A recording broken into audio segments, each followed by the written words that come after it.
Alright, this is a little Freja VOD review for Conquestrial from Overwatch University. A few things that they want reviewed is this first round being particularly grueling, as well as the on-run matchup and just general timing and positioning tips.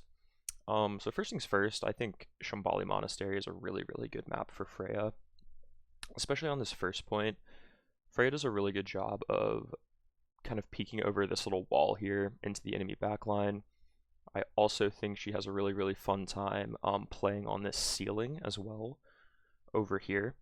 In the post, this player says that they play Freja usually on an off angle around main. I quite like that. Freja being a flyer, you don't really want to be approaching the enemy head on. You always want to be looking for, you know, a flank of some kind. You want to take them off guard with your positioning, because being in the air makes you very easy to hit for hit scans and stuff like that. Looking at their comp though, they don't really have anything that can directly contest you in the air consistently, except for maybe the Sierra if she hits her tracking shot, and the Domina if you're close enough to her. So that being said, like what I'm looking for on first point here is just, are you approaching the fight from like one of these two flanks, and generally like what are you doing in between your cooldown cycles? So yeah, let's take a look here. Attackers incoming. Rolling out on the right side, I do like that. Just walking up, good. Taking a look over, on-run challenges you. Not bad. I think on-run has a pretty good 1v1 versus Freja. I think the big thing with on-run is just playing a good distance away from her. And I'm actually going to lower the volume, and I'm going to go free cam here as well. So the first thing that I kind of notice here, in between your cooldown cycle, you gravitate toward just like stacking on your other DPS player here. So you guys are playing like what would be considered a double hit scan composition, even though, you know, Freja is a character that uses projectiles. She's doing the same job as a hit scan hero. And what's happening here is in between your cooldown cycles, you've stacked directly on top of your Sojourn. And we don't know yet, right, how this plays out, but generally a good thing to do whenever you're playing a double hit scan composition is to never be standing the same place as your other DPS player. That's usually considered a big no-no. What I would have liked to see is, after you kind of get forced out by this on-run and healed up by your team, what's happening is your Ramatra and your Sojourn have decided to come into this room and try to, you know, pressure from here. So you could come and maybe fill the space here with your Ana, right? And it looks like the Sierra wants to come position here to have an angle on your team. So what you could have done instead here, instead of stacking here and not really seeing anything, is you can come back here, you know, and just sit main with your Ana, where you're able to be healed. You can take cover behind the payload. You can kind of wait and see where people will be. You can use this flank. You could even use the payload as cover and get up through here, fly up here on this roof, and then you have a really good angle on the entire enemy team. And I'm assuming the Sierra is going to stand on this high ground because it's a really good place to stand. You could take a 1v1 with her as well, force her off. Just something that you could do to, you know, avoid stacking on your other DPS player. Updraft is up, take a peek over, Moira fades out. All good. Looks like the fight is breaking down a little bit. You guys are down a player. That Sierra did actually find a kill from that high ground on your Ana. And yeah, they've swung the fight in their favor. Do you get to escape here? Do you stagger? Alright, so this is really not bad, right? The only thing that happened here really was you got two cooldown cycles, and neither of them really resulted in you like making a pick for your team. You did kind of force Moira fade. I think she was going to fade out before you actually peaked anyway. But after this fight, like, what I'm thinking here is coming up over here, right, is very reliant on their backline standing kind of an open space back here, right? They might be playing this pillar They may even be playing here for some odd reason, but usually, right, players are not going to be standing in open space here. They may be standing here, in which you don't really get an angle on them from here. So you got 2 updrafts over this wall, nothing really came of them.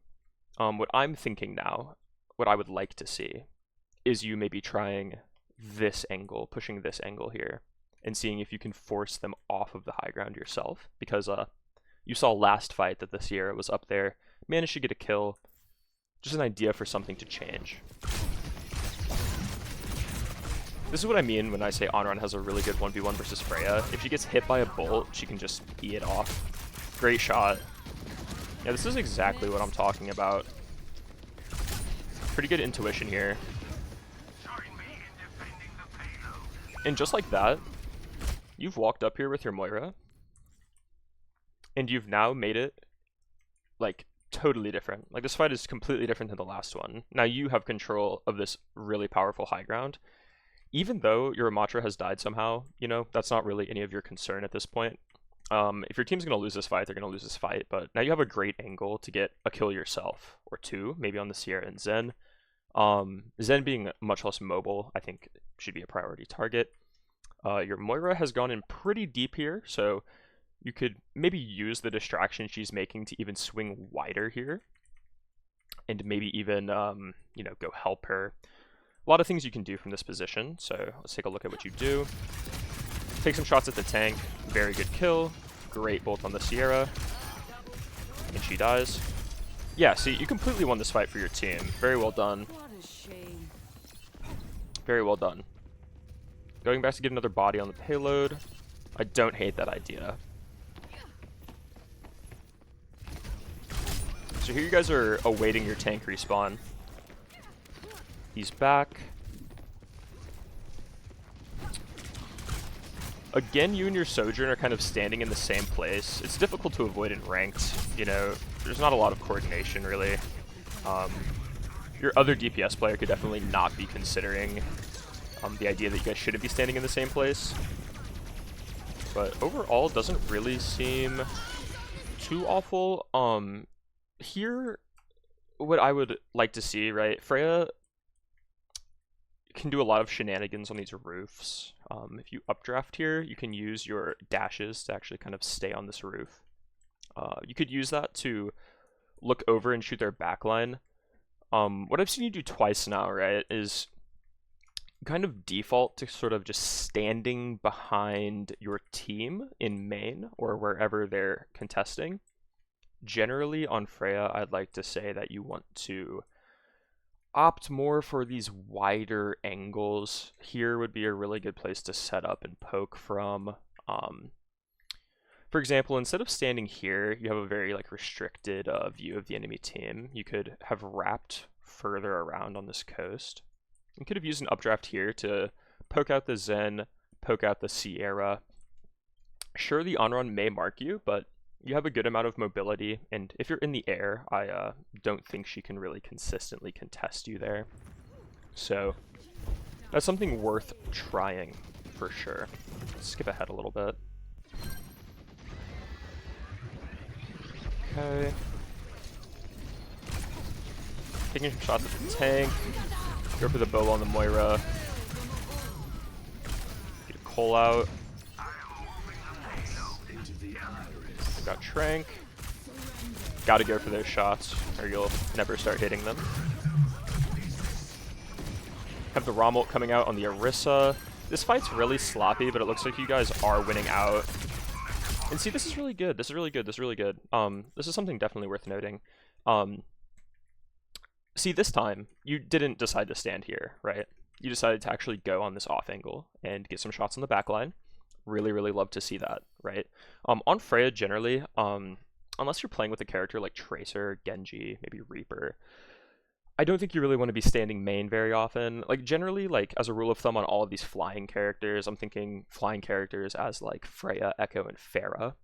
You never want to approach from main, just because that's where the most attention is going to be directed from the enemy team, generally. So, to find more value, it's generally a very good idea to always approach from an off angle And if the opponent starts to expect that, then you can kind of start mixing things up, right?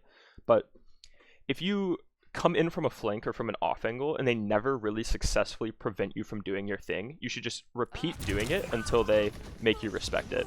So there you peek and you get a little over ambitious here, right? Let's take a look here. You swing, you stay. Let's go back even a little bit further here.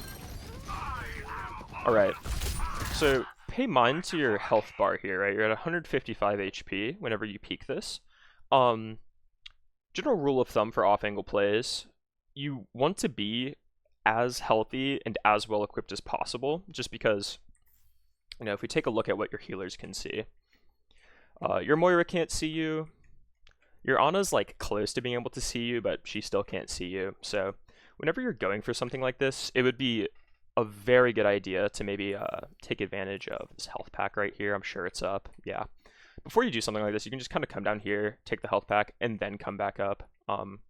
You only really die here because you aren't full HP. You catch Discord in a few shots from the Sierra and you just fall over. Just try to be healthy whenever you go for things like this. It did look like the Onron was actually going to kill you anyway, but point still stands. You took that engagement whenever you like weren't full HP and you were even down a dash, right? So taking the health pack could have led to you maybe surviving, having another dash, more resources to use. Coming back out of spawn, going right back there. I don't hate it. We've got a wrecking ball now.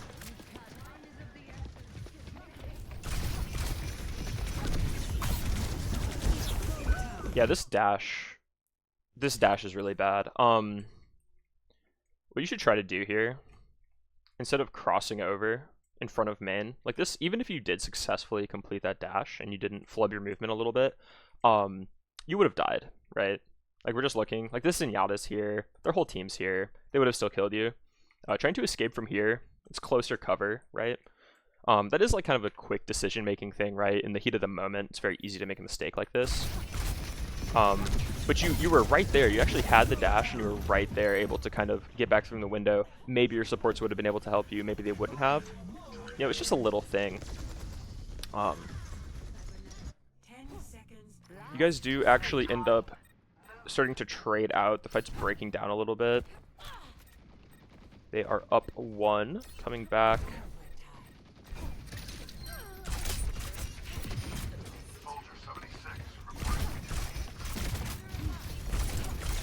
Marking that Ana is very important for sure. She does end up killing your Ana.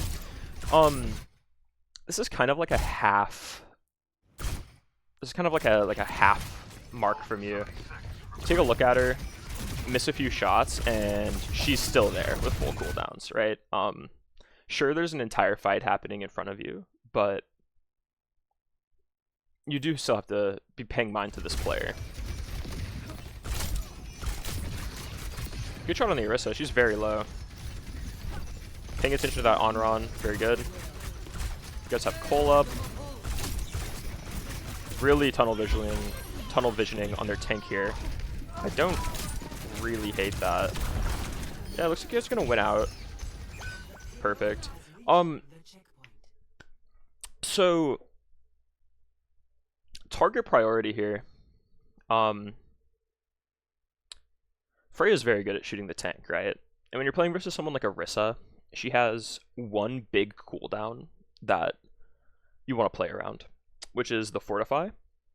If you know that the Orisa doesn't have Fortify, and she's very close to losing her armor, you can triple bolt her, and she'll probably die, right? Like realistically, unless they have a Suzu, something like that, that's a huge amount of damage. If your tank is also shooting at the Orisa, that's like a guaranteed kill.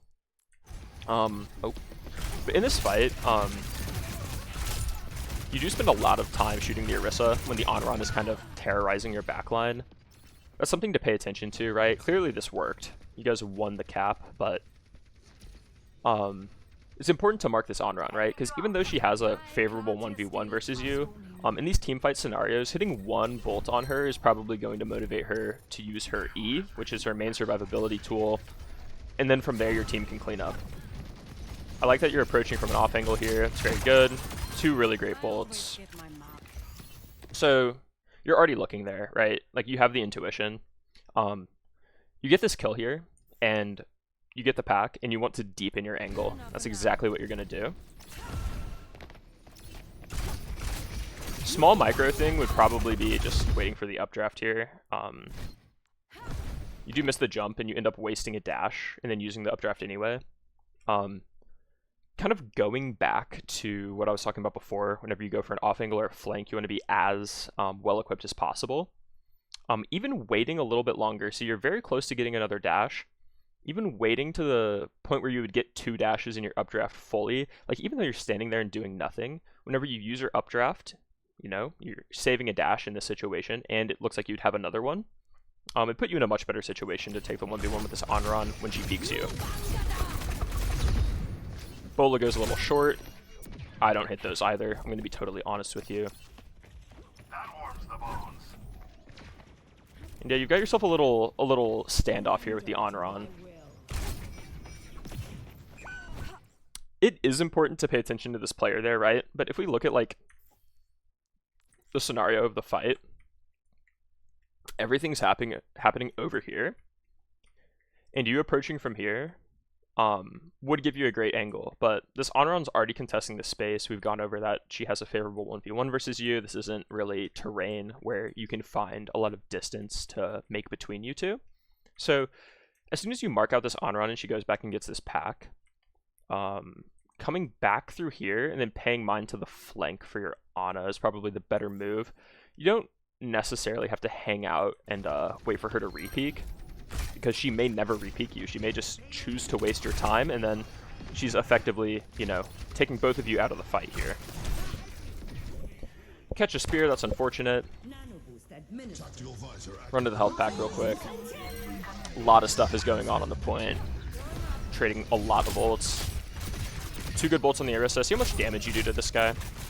Yeah. Yeah, you can really melt tanks on Freya. That guy's really out of position. Hit a few bolts on him. Good stuff.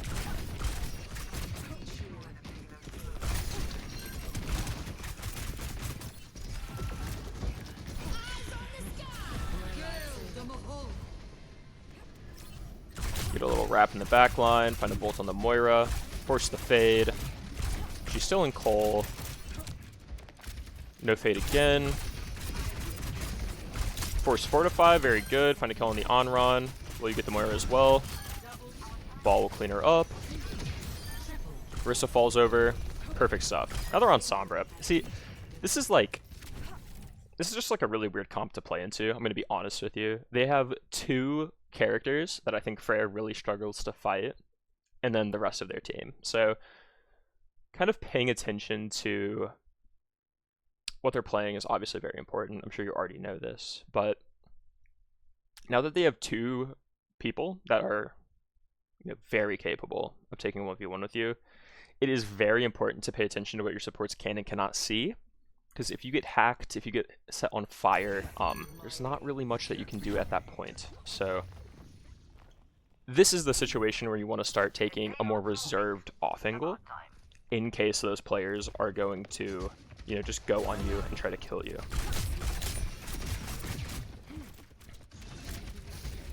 That Orisa is very in position with both of her supports. Probably would be better to shoot the bolts at the Moira or any other player that has a chance of dying. Yeah, now that the Orisa has walked out and is using no cover, shooting at her is a very good idea. And yeah, it seems like you guys are just going to win out here. Bring the card in. You have Bola as well. I would just Bola the first person you see walk out of spawn.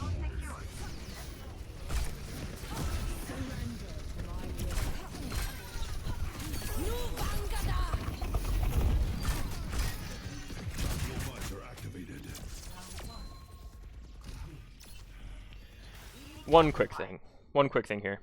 Just because we've seen quite a few Bolas go wide here, I'm just gonna use this wall. I have the round 1 complete thing stuck on my screen. Let's get rid of that really quick. Okay. So I'm just gonna draw a little diagram here, right? So let's say that this is you on the ground, and this is you in the air, and this is the opponent you want to shoot the bola at, right? If you shoot at this guy, he can be like 80-80 strafing, and the bola can miss very, very easily, right?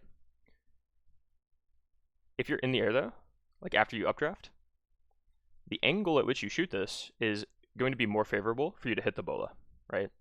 So when you're looking for Freya ult, you want to shoot it through a choke point where a lot of people are clustered up, or if you want to solo ult someone, it's pretty good to do it from the air or at least high ground, right?